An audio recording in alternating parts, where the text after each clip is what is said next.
Picture this. You're scrolling through social media and suddenly you get a notification that changes everything. Not just your day, your entire life's trajectory.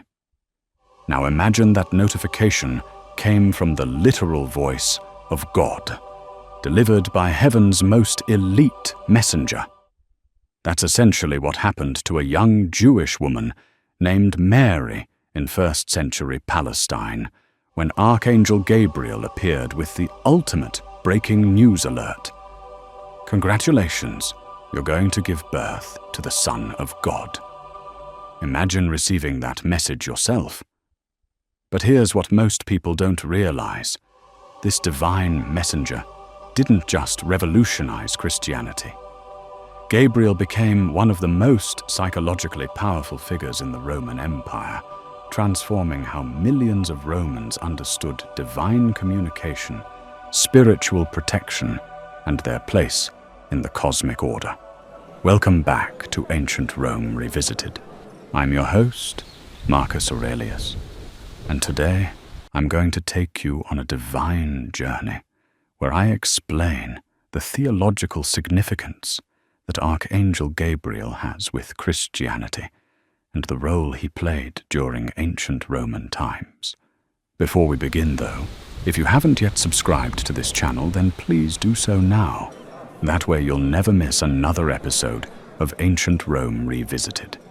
If you've just clicked subscribe, then I, Marcus Aurelius, thank you. Let's look at the power and influence that Archangel Gabriel wielded throughout the ancient Roman Empire, the Messenger Revolution.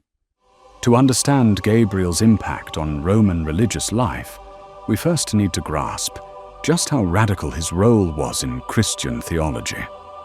In a world where the Romans had grown accustomed to their gods being, well, fairly predictable. Jupiter throws lightning bolts when angry. Mars loves a good battle. Venus handles romance. Gabriel represented something entirely different. He was God's personal press secretary, his direct line of communication to humanity. But here's where Gabriel's theological significance becomes truly revolutionary. In Christian doctrine, he wasn't just any messenger. He was the Archangel, one of the highest-ranking beings in the celestial hierarchy. While Roman gods were essentially superhuman beings with their own agendas and petty squabbles, Gabriel represented perfect obedience to the will of the one true God. He was incapable of deception, manipulation, or self-interest. When Gabriel spoke, it was literally the voice of divine truth. This theological concept was mind-blowing for Romans. In their traditional religion, even the most important messages from gods came filtered through human priests, who might have their own interpretations or agendas. But Gabriel offered something unprecedented, a divine messenger who was both completely trustworthy and completely aligned with God's will. It was like having access to God's own personal smartphone, with Gabriel as the most reliable network carrier in cosmic history. Think of it like this. If you wanted to reach Zeus in the Roman pantheon, you'd probably sacrifice a bull, say some prayers, and hope for the best. Maybe you'd get a sign through bird flight patterns if you were lucky. But Gabriel?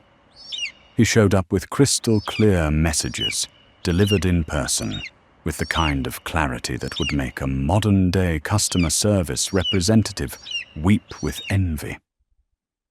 The theological implications were staggering. Gabriel's appearances in Christian scripture, announcing births to Zechariah and Mary, delivering prophecies to Daniel, established a pattern of divine communication that Romans found both fascinating and terrifying. Unlike their familiar gods who might toy with mortals or speak in riddles, Gabriel's messages came with the full authority and clarity of the Almighty. The Romans, who were already fascinated by divine messengers, they had Mercury after all, found themselves captivated by this archangel who didn't just deliver messages, but delivered the message.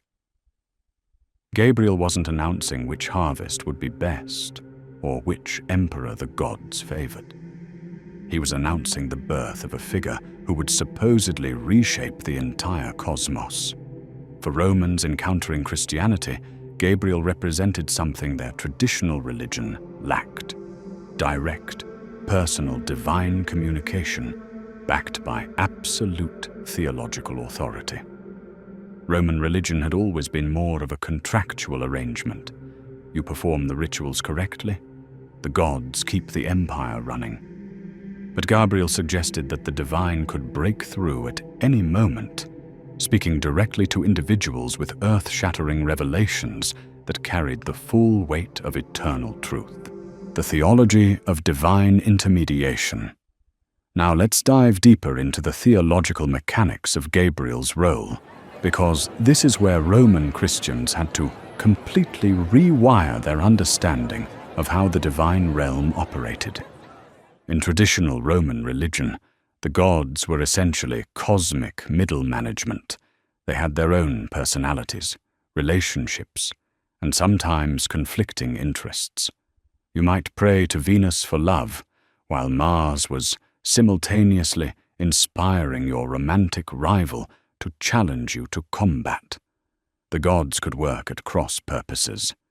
Gabriel represented a fundamentally different theological model: perfect divine unity, channeled through a celestial hierarchy. Christian theology taught that Gabriel, as an archangel, was part of a perfect divine order, where every being was completely aligned with God's will. He couldn't have a bad day, make a mistake, or deliver a message incorrectly. He was, in essence, God's perfect representative. This concept of perfect divine intermediation was revolutionary for Roman minds. It meant that when Gabriel spoke, he wasn't offering his own opinion or interpretation. He was literally channeling the voice of the creator of the universe. For Romans used to interpreting omens, reading entrails, and trying to figure out what their temperamental gods actually wanted, this level of theological clarity was intoxicating. But here's where it gets even more theologically complex. Gabriel's role as the Archangel of the Annunciation made him central to Christian salvation theology. He wasn't just delivering any message, he was announcing the incarnation, the moment when God became human. In Christian doctrine, this made Gabriel the herald of humanity's redemption, the announcer of the most important event in cosmic history. For Roman Christians, this theological significance transformed Gabriel from a mere messenger into something approaching a co-participant in salvation itself. While careful not to worship him as a god, Christian theology was adamant about worshipping only the Trinity. Romans understood Gabriel as the pivotal figure who made salvation possible by ensuring Mary understood and accepted her role in God's plan. From Judea to the Seven Hills. When Christianity began spreading through the Roman Empire, it didn't arrive as a complete, organized package. Instead, it spread like gossip in a high school hallway, person to person, story to story, with each telling adding its own flavor. And Gabriel's story was one of the most compelling tales in the Christian narrative arsenal. But Romans weren't just adopting Gabriel as a character in a story. They were grappling with his profound theological implications. The concept of an archangel who served as God's primary messenger forced Romans to confront fundamental questions about divine communication, spiritual authority, and the nature of revelation itself. In Roman religious tradition, divine messages typically came through established channels. Official augurs read bird flights, haruspices examined sacrificial entrails, and oracles delivered cryptic prophecies. These human intermediaries held significant power because they controlled access to divine knowledge. But Gabriel's direct appearances to ordinary people, shepherds, young women, elderly priests, completely bypassed traditional religious authority structures. This theological disruption was both thrilling and terrifying for Romans. On one hand, it democratized access to divine communication in ways that would have been unthinkable in their traditional religious framework. On the other hand, it raised uncomfortable questions about the reliability and necessity of established religious institutions. Romans living in the 1st through 4th centuries found themselves in an empire that was simultaneously the most powerful civilization on earth and increasingly uncertain about its spiritual foundations. The old gods weren't exactly delivering on their promises. Plagues still swept through cities, barbarians still threatened the borders, and social inequality was reaching levels that would make modern income inequality look modest. Enter the story of Gabriel, which offered something revolutionary: the idea that God could and would communicate directly with ordinary people. Not just emperors or high priests, but a young woman from a backwater province. For Romans living in sprawling urban centers like Rome, Alexandria, or Antioch, cities where individual citizens often felt like ants in a cosmic machine, this was spiritually explosive. The theological appeal was immediate and visceral. Gabriel's appearances weren't just divine communications, they were demonstrations of God's personal care for individual human beings. This represented a radical departure from Roman religious thought, where the gods were generally understood to care primarily about the collective well-being of the state, not the personal spiritual needs of individual citizens. The Christological connection. Here's where Gabriel's theological significance becomes absolutely crucial for understanding Roman Christianity. His role in the Annunciation made him inseparable from Christian understanding of who Jesus was and what his mission meant. When Gabriel announced to Mary that she would conceive the Son of God, he wasn't just delivering news, he was initiating the central mystery of Christian faith. For Romans converting to Christianity, this theological connection meant that honoring Gabriel was intimately connected to understanding the Incarnation. Gabriel became the gateway figure for grasping how God could become human while remaining divine, how the eternal could enter time, and how the infinite could be contained in finite human form. This Christological dimension of Gabriel's significance cannot be overstated. In Roman Christian theology, Gabriel wasn't just a messenger who happened to announce Jesus' birth.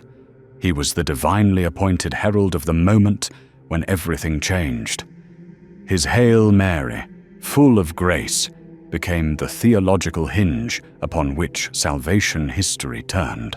Roman Christians developed elaborate theological reflections on Gabriel's role in the Incarnation, understanding him as the angel who bridged heaven and earth, eternity and time, divine will and human cooperation.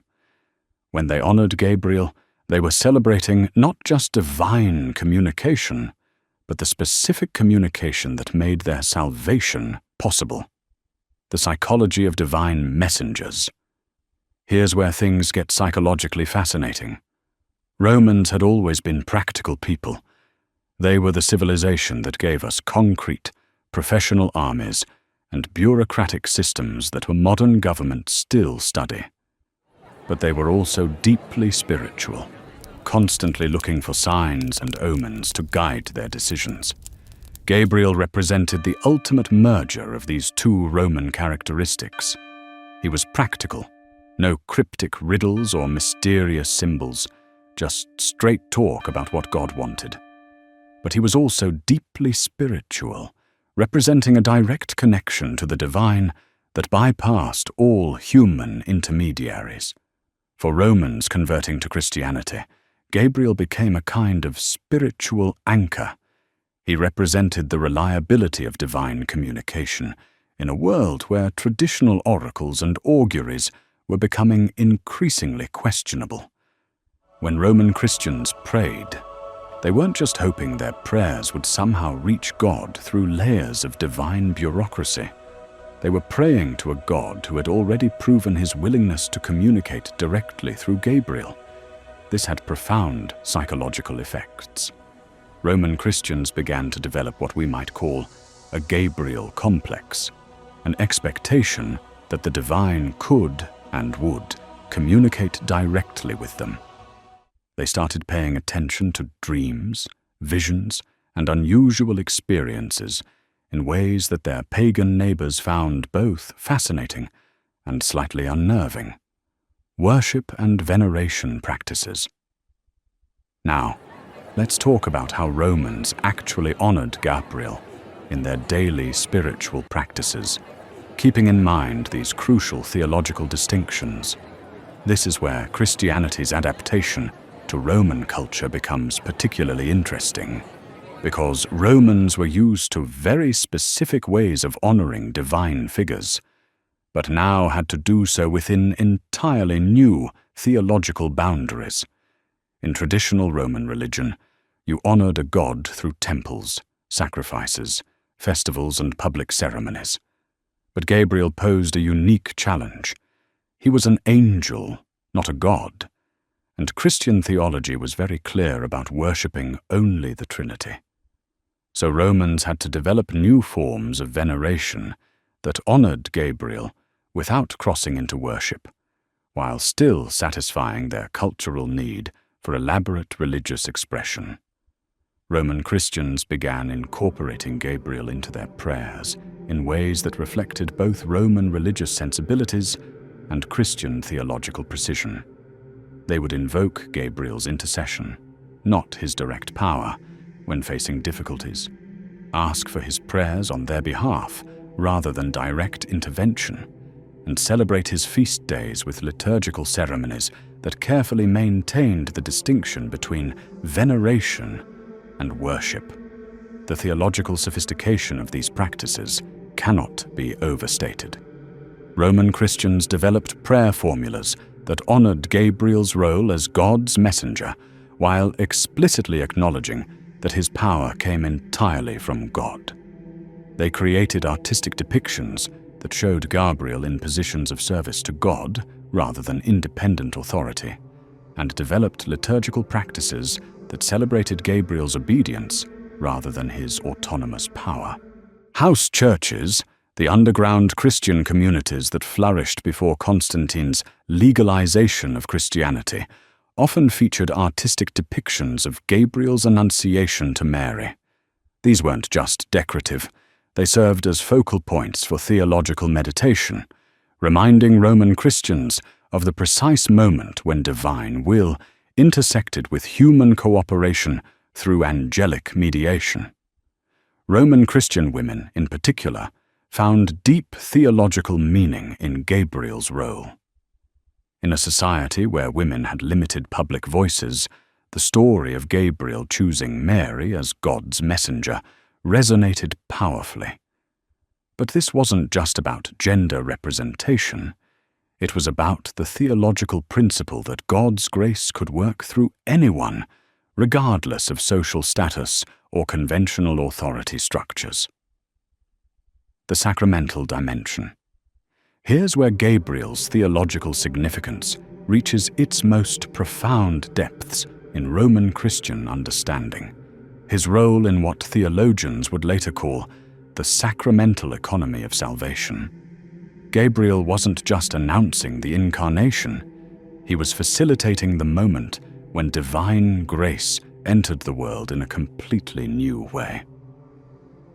Roman Christians came to understand Gabriel's announcement to Mary as the first sacramental moment of the new covenant. Just as their traditional Roman religious ceremonies were understood to create real spiritual effects through ritual actions, Gabriel's words to Mary were understood to accomplish what they announced. When he said, "Hail Mary, full of grace," he wasn't just informing her of God's plan. He was making it possible for her to participate in it. This sacramental understanding of Gabriel's role transformed Roman Christian spirituality in ways that would influence theology for centuries.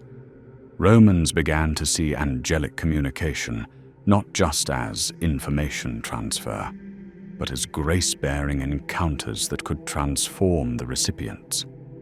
Gabriel became the model for how divine grace operated through created beings to accomplish God's purposes. This theological insight led Roman Christians to develop prayer practices that invoked Gabriel not just for protection or intercession, but as a facilitator of grace in their own lives. They understood that just as Gabriel had prepared Mary to receive the Word made flesh, he could prepare them to receive divine grace in their own spiritual journeys. The imperial implications. Here's where Gabriel's influence gets really interesting from a historical perspective. As Christianity moved from being a persecuted minority religion to the official religion of the Roman Empire under Constantine, Gabriel's role had to be reimagined again.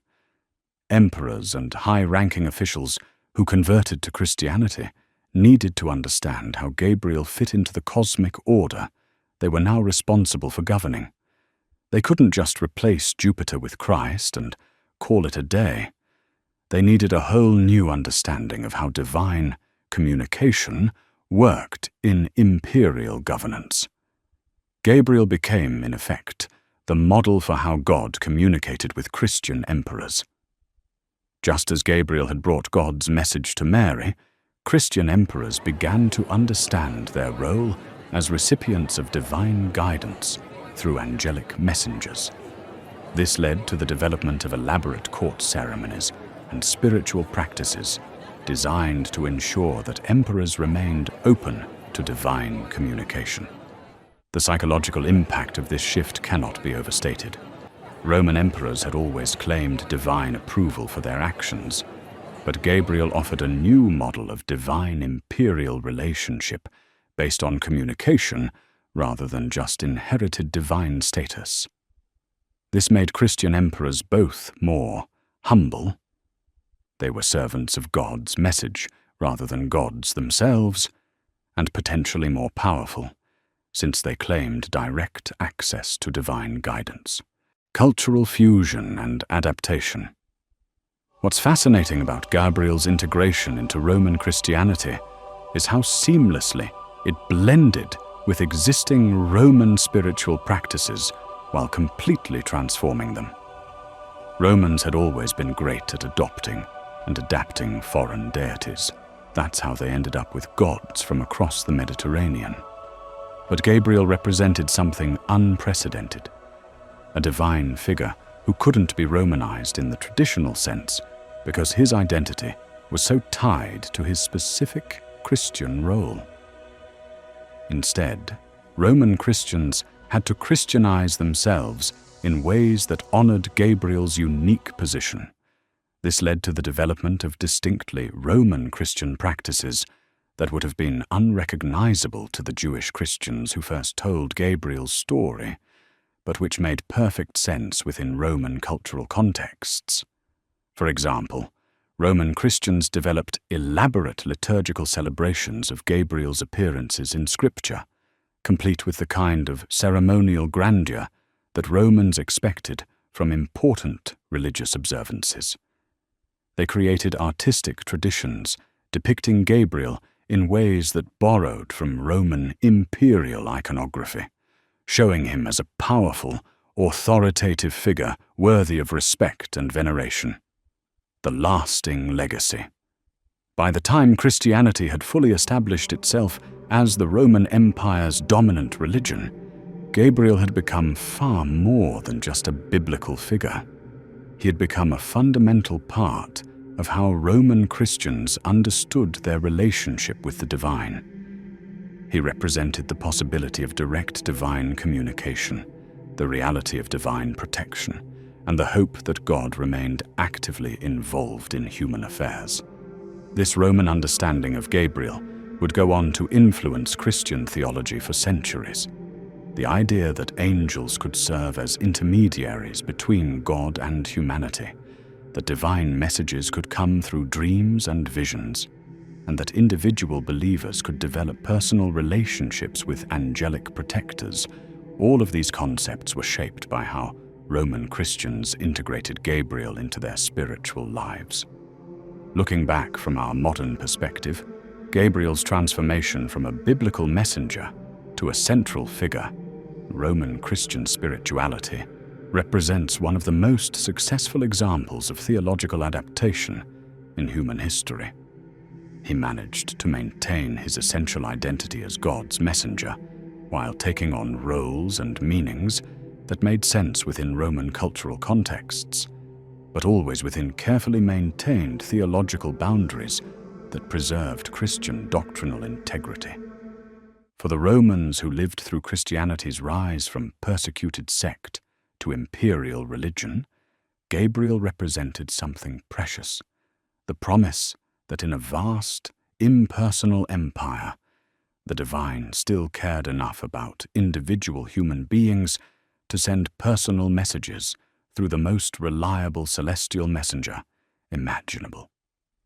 In a world where ordinary people often felt powerless against the forces of history, Gabriel offered the hope that they were important enough for God to send his most trusted archangel, and that this same archangel remained available to facilitate their ongoing relationship with the divine through prayer, contemplation, and faithful obedience.